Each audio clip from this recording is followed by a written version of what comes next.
Welcome to Daily Scripture Reading. I do not own the rights to this music. 1 Kings chapter 10, beginning at verse 14 and ending at verse 29. This is the English Standard Version. Solomon's great wealth. Now the weight of gold that came to Solomon in 1 year was 666 talents of gold, besides that which came from the explorers,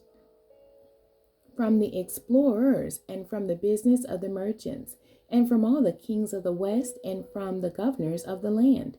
King Solomon made 200 large shields of beaten gold. 600 shekels of gold went into each shield, and he made 300 shields of beaten gold.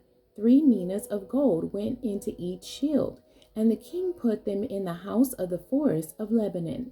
The king also made a great ivory throne and overlaid it with the finest gold. The throne had 6 steps, and the throne had a round top, and on each side of the seat were armrests, and 2 lions standing beside the armrests, while 12 lions stood there, one on each end of a step, on the 6 steps.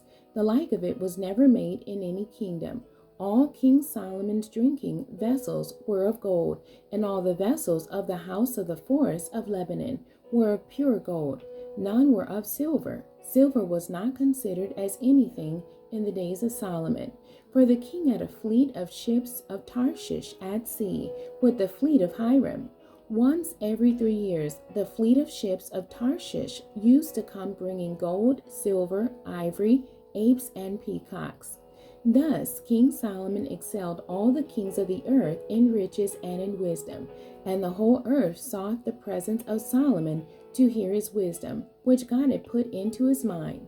Every one of them brought his present, articles of silver and gold, garments, myrrh, spices, horses and mules, so much year by year.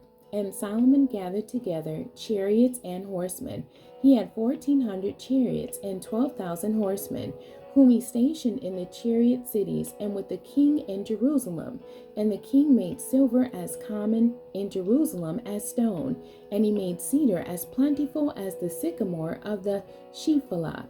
And Solomon's import of horses was from Egypt and Kue, and the king's traders received them from Kue at a price.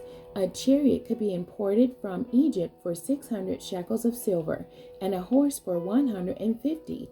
And so through the king's traders they were exported to all the kings of the Hittites and the kings of Syria. The end. God bless you, and thank you for joining me today.